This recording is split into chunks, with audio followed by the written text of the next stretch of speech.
Buenas noches, apreciada audiencia. Les saluda el pastor Manuel Castillo, de la Primera Iglesia Evangélica Bautista de Lima, Perú.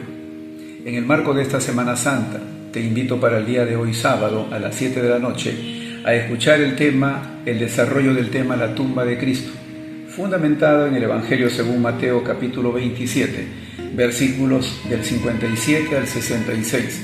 Y es mi privilegio presentar al ponente, el hermano Roger Sánchez.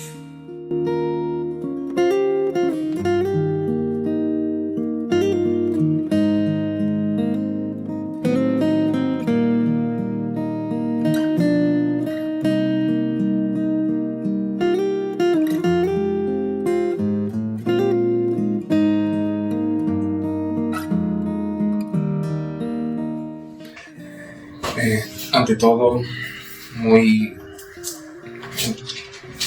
un gusto saludarle y a través de este video transmitir el mensaje que me corresponde conmemorando la Semana Mayor, la Semana de la Pasión de nuestro Señor Jesucristo.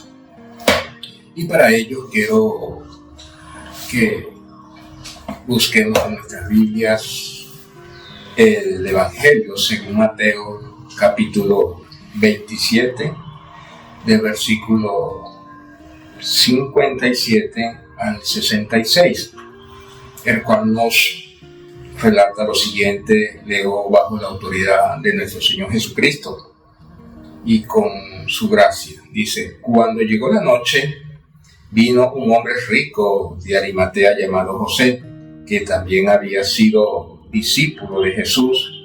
Este fue a Pilato y pidió el cuerpo de Jesús. Entonces Pilato mandó que se le diese el cuerpo.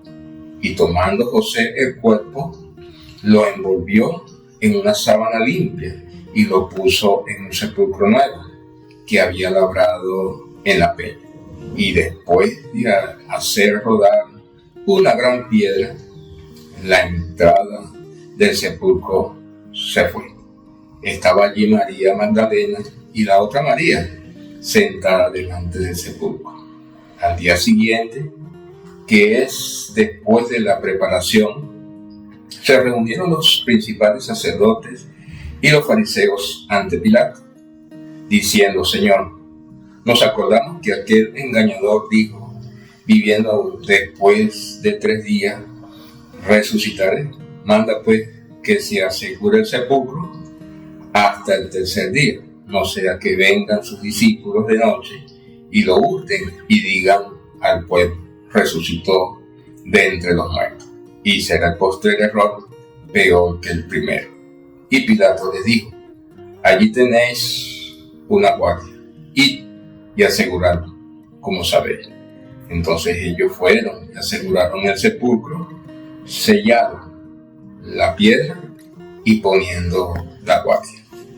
Oremos. Señor, eterno Dios y Padre, en este tiempo, Señor Dios bendito, cuando estoy ante tu palabra y ante tu presencia, Señor Dios, quiero, Señor Dios eterno, que tú me dirijas, que tú me guíes, que sea tu palabra, Señor Dios, en todo este tiempo que voy a exponer y a dirigir esta meditación. Pido, Padre Santo, que seas tú en mí y conmigo, Señor Dios, en la gloria, y que este mensaje sea de provecho, sea de enriquecimiento y de transformación de vidas para todo aquel que lo pueda ver y escuchar. Engrandécete y magnifícate, Señor Dios, porque solamente tú eres Dios, solamente tú eres Señor, y solo en ti hay verdad y hay transformación y salvación y vida eterna. En la voluntad de tu Hijo Jesucristo. Amén y amén.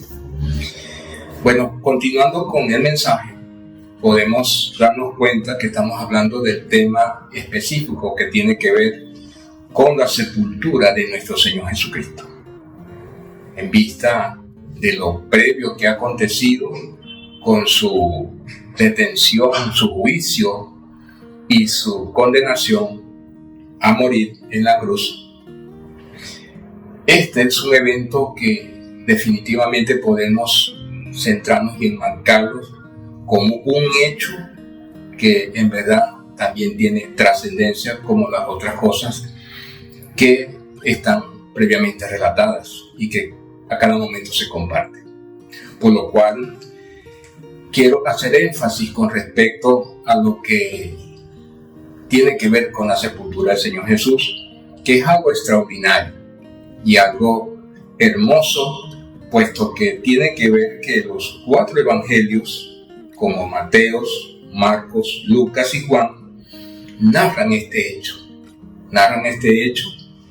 y esto lo tengo como la primera parte o el primer punto que tiene que ver con este desarrollo, puesto que si los evangelistas, entre ellos algunos de sus discípulos y algunos otros, como es el caso de Marcos y Lucas, que no fueron discípulos de Jesús, pero están dentro de esas personas o esos siervos que por razones de cambios y de vidas personales oyeron de personas cercanas de los relatos que en este momento estamos compartiendo. Y tomo esto como un punto relevante con respecto a los evangelistas. ¿Por qué? Porque de alguna manera los evangelistas tuvieron en el bien hacer llegar esta información a tal punto de que los evangelistas resaltan cada uno de acuerdo a sus determinados oyentes, a quienes iban a leer los evangelios. Y desde luego es relevante porque es de gran importancia. Es de gran importancia porque cada uno, según el contexto que ellos están exponiendo, unos lo relatan de acuerdo a su perspectiva, de acuerdo a su enfoque, pero desde luego unos narran un poquito más, un poquito menos. Pero es trascendente, motivado a que estos descritos en los 4 evangelios tiene una repercusión en todos los tiempos. Llamémoslo así porque desde luego, desde el mismo momento que se dieron a conocer los evangelios y estos relatos, nos da a entender y nos enseña de una manera práctica y sencilla de cómo se dieron los hechos en la sepultura de Jesús y qué cosas se encierran o se describen en este relato. Un relato que en verdad originó cosas importantes y trascendentes en ese momento que se estaba haciendo y con los que los estaban haciendo. Y es por eso que estoy haciendo tanto énfasis con los evangelistas, como el caso de Mateo, Marcos y Lucas y Juan, porque cada uno de ellos da una información precisa y muy acertada y muy necesaria para los de aquella época y de todas las épocas, incluyendo esta época moderna. Esta época moderna porque desde luego esto está impactando, ha impactado y seguirá impactando a personas de manera que ellos puedan ver lo que aconteció y cómo aconteció y por qué aconteció y cuáles son los extractos que verdaderamente los evangelistas tomaron como referencia para que nosotros lo conociéramos. Y esto es muy hermoso. ¿Hermoso por qué? Porque entendemos y comprendemos que los evangelistas tuvieron en el bien hacer y esta inspiración del Espíritu para llevar a cabo y no dejar escapar ningún detalle. Si bien es cierto, pudo habérsele escapado algún escritor en específico, pero hay otros que desde luego fueron más profundos y fueron más explícitos en cuanto al relato que estamos comentando. Y esto definitivamente nos agrada y nos emociona. ¿Por qué? Porque los evangelistas no pensaron en el momento en que ellos estaban escribiendo. Ellos estaban pensando en el futuro, pero en el tiempo. Y esto es muy relevante. ¿Por qué? Porque pensar en el tiempo, pensar en las personas de ese momento, en las personas de los años siguientes y de los siglos siguientes, y específicamente hasta allá, hasta el tiempo de la venida de Cristo, esto es emocionante. Emocionante, ¿por qué? Porque era necesario y es necesario que todas las personas, todos los seres humanos, conozcan verdaderamente el trasfondo de cómo se dieron las cosas en el tiempo de Jesús y específicamente la sepultura. Que cualquiera pudiera decir, no, murió, lo enterraron, como un hecho que de alguna manera puede pasar desapercibido, pero en el caso de la muerte de Jesús y de su sepultura, no pasa desapercibido y tiene una repercusión extraordinaria que más adelante en el segundo punto, porque aquí únicamente voy a desarrollar dos puntos, y esto tiene que ver con el primero que estoy hablando con respecto a los evangelistas que tuvieron esa inspiración para escribir este relato. Y en el otro punto voy a ser un poquito preciso y que tiene que ver con algunos personajes. Y ahí yo voy. Y por eso, desde luego, por eso es que hago énfasis de los 4 evangelistas, porque hay unos que nombran a algunos personajes y hay otros que no. Y entonces esto nos ayuda para complementar y ayudarnos y enriquecer la información. Por eso es que digo que la sepultura de Jesús no está dentro de un hecho aislado, está dentro de un hecho que definitivamente estaba enmarcado en lo que Dios Todopoderoso tenía delineado que debía acontecer. Y desde luego tenía que pasar porque era necesario que pasara. Y es por eso que voy a pasar al segundo punto, mis queridos hermanos y amigos, puesto que hay algo que es relevante y de importancia con respecto a lo que puede involucrar. Cuando vemos el relato que nos describe Mateo, pero también nos describen los otros evangelistas, y habla de un grupo de personajes relevantes dentro de esta sepultura de Jesús. Y este es nuestro segundo punto. Los personajes que aquí describe definitivamente tuvieron su relevancia, tuvieron su importancia. ¿Y por qué lo digo? Porque no en vano los 4 evangelistas nombran al primero. Y el primero es el que tengo que compartirles. Y tiene que ver con este personaje que definitivamente tiene unas características particulares. Y este personaje tiene que ver con José de Arimatea. José de Arimatea, según lo que nos describe las Escrituras y las características particulares que hay en él, desde luego era un personaje bastante emblemático, un personaje que por lo descrito por los escritores sagrados era una persona de una buena posición económica y desde luego también pertenecía al Sanedrín o al concilio. Y también, desde luego, este personaje, José de Arimatea, de alguna manera también está descrito en el Evangelio de Juan. Y Juan describe algo muy importante con respecto a él, que tiene que ver con que José de Arimatea fue discípulo de Jesús. Y esto es lo emocionante de este mensaje, que específicamente en este relato de la sepultura, es donde el escritor sagrado describe a José de Arimatea como un discípulo de Jesús, pero desde luego lo describe con ciertas reservas, que lo fue a escondidas. Y habiendo sido discípulo de Jesús a escondidas, eso nos da una gran información. Lucas, el escritor Lucas, nos enseña algo que también tiene que ver con José de Arimatea, que José de Arimatea fue una persona osada. Y esa persona osada, ¿qué hizo? Pues la escritura nos relata de que José de Arimatea osadamente llegó hasta Pilato.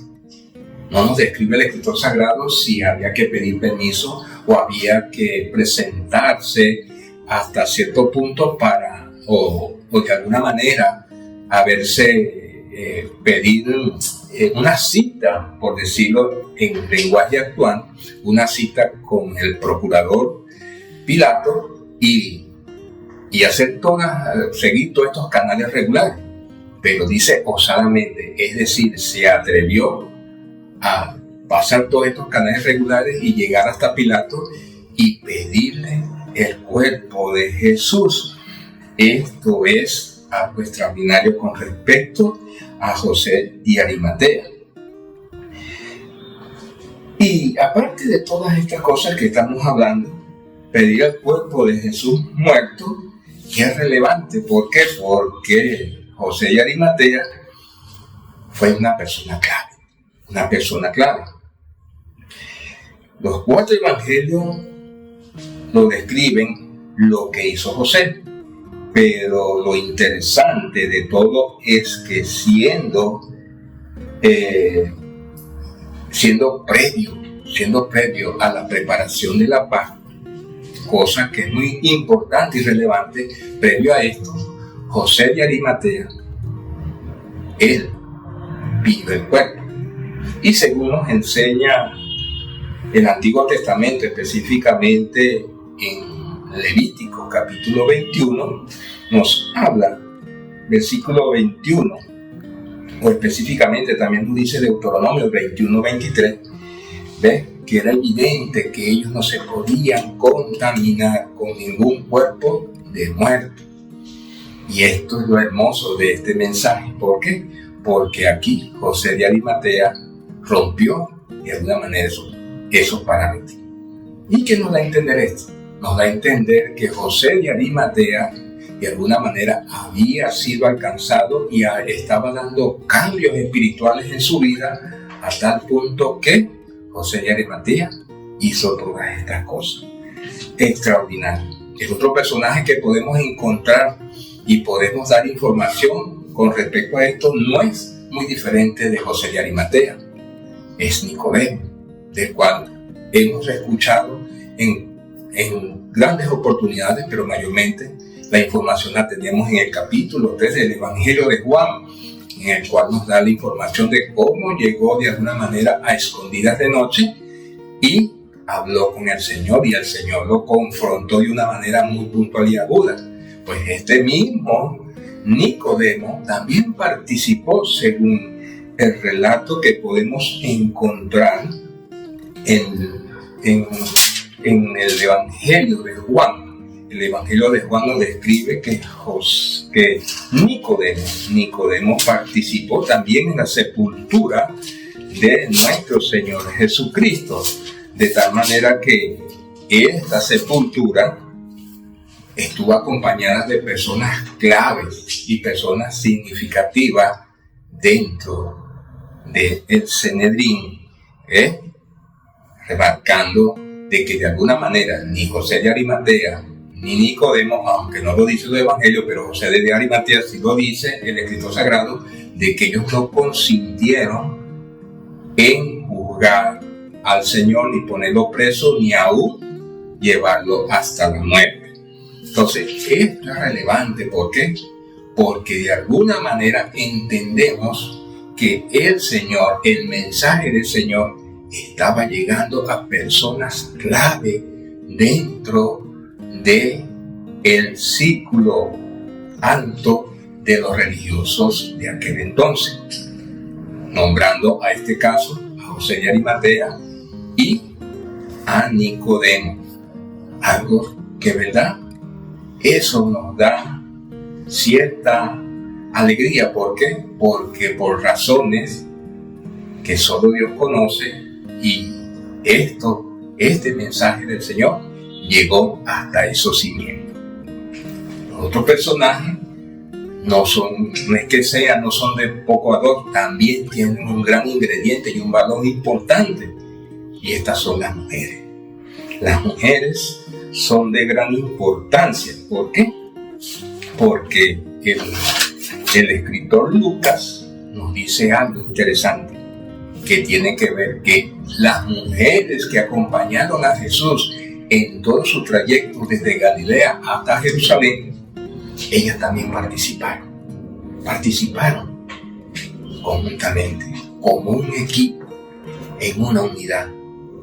Si bien es cierto, para ellas pudiera ser difícil el trabajo, pero ellas eran las expertas en muchas cosas y sabían cómo hacerlo. Es algo enriquecedor saber que el Señor dignificó a las mujeres, y ellas, en agradecimiento y amor, ellas participaron de la sepultura del Señor conjuntamente con Nicodemo y con José de Arimatea. ¿Qué hermoso podemos encontrar? ¿Qué hermoso podemos ver? O lo que nos enseña la palabra con respecto a esto. ¿Por qué? Porque las mujeres hasta el último momento quisieron ser siervas del Señor, sirviendo al Señor hasta el último momento, haciendo el trabajo de limpiar, de santificar y de preparar su cuerpo para la sepultura. Y esto es de mucho valor. Los otros personajes que podemos encontrar en este relato que está en el Evangelio de Mateo son los soldados romanos y la otra parte del Sanedrín que se confabularon para que el lugar donde Jesús iba a ser sepultado fuera custodiado. Pero esto no es un hecho aislado, es un hecho, sí, se ve como un hecho planificado, pero más adelante, que es tema de otro mensaje, nos relata y nos comparte que esto fue algo necesario. ¿Por qué? Porque estos después se convertirían en testigos de lo que iba a pasar. Ciertamente el Señor Jesús había muerto y estaba siendo sepultado. Y todo esto que orquestaron los líderes religiosos para custodiar la tumba donde Jesús fue sepultado, desde luego era un hecho que verdaderamente iba a ser relevante. Y esto definitivamente, y estamos hablando de un escuadrón bastante numeroso, que después se convertiría en testigo de lo que aconteció después. Queridos amigos, hermanos, es hermoso saber que el Señor Jesucristo, aún hasta en su sepultura, produjo fruto. Y hay algo que definitivamente tiene que ver con esto, y lo podemos encontrar en Isaías 53. Podemos encontrar algo que tiene que ver con lo que estamos hablando.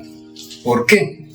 Porque desde luego el Señor Jesús estaba cumpliendo la profecía que estaba descrita en este libro 53, versículos 8 y 9, que dice de la siguiente manera. Lo leo bajo la autoridad del Señor y dice así: por cárcel y por juicio fue quitado, y su generación, ¿quién la contará? Porque fue cortado de la tierra de los vivientes, y por la rebelión de mi pueblo fue herido. Y se dispuso con los impíos su sepultura, mas con los ricos fue en su muerte, aunque nunca hizo maldad, ni hubo él engaño. Cuando leemos esto nos damos cuenta que el cumplimiento de lo que Isaías dice está centrado en este hecho de la sepultura de Jesús, dispuesto con los inicuos y sepultado entre los ricos. Recordemos que los evangelistas describen que fue sepultado en una tumba sobre una roca donde fue edificada, y el propietario era José de Arimatea. Y me imagino la fortuna que pudo haber costado, porque José de Arimatea era una persona súper rica y tenía los recursos para ello. Pero también el Señor Jesucristo nos habla con respecto a esto, y esto está en el Evangelio de Juan, algo que tenía que acontecer en el Evangelio de Juan, capítulo 12, versículos 23 y 24, y con esto quiero culminar porque es trascendente lo que el Señor Jesús dijo. Dice así: Jesús le respondió diciendo: ha llegado la hora para que el Hijo del Hombre sea glorificado. De cierto os digo que si el grano de trigo no cae en tierra y muere, queda solo, pero si muere, lleva mucho fruto. Queridos amigos, hermanos, soy de lo que entiende por la palabra, o comprende por la palabra, o me enseña la palabra, que el Señor Jesús, hasta en su sepultura, dio fruto, y la evidencia está en cada uno de los personajes que participaron y que estuvieron allí, y eso es edificante y transformador. Oremos para terminar y darle gracias al Señor. Padre, en el nombre de Jesús, te doy gracias, te doy honra, te doy alabanza en este momento, Señor Dios bendito. Cuando he culminado este tiempo y este mensaje, por el cual te pido, Señor Dios de la gloria, que tú te glorifiques en cada uno de los que puedan ver este mensaje y que puedan ser edificados y transformados, y que este mensaje llegue a lo más profundo de su corazón, y que vean en esta sepultura un hecho real, un hecho verdadero, que impacte su vida, que impacte nuestras vidas, así como lo ha hecho en mí en estos días desde que recibí este compromiso.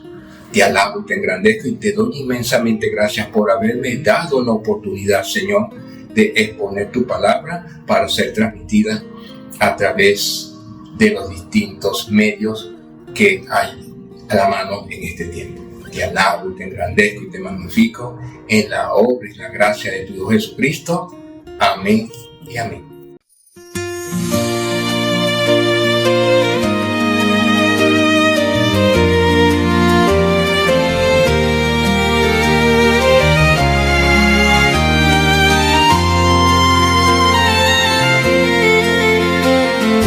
La tumba le encerró Cristo bendito, el alba allí esperó, Cristo el Señor. Cristo la tumba venció y con gran poder resucitó. Ha vencido a la muerte y el dolor, vive para siempre nuestro Salvador. Gloria a Dios, gloria a Dios, el Señor resucitó. De guardas escapó Cristo bendito, el sello destruyó, Cristo el Señor. Cristo la tumba venció y con gran poder resucitó. Ha vencido a la muerte y el dolor, vive para siempre nuestro Salvador. Gloria a Dios, gloria a Dios, el Señor resucitó.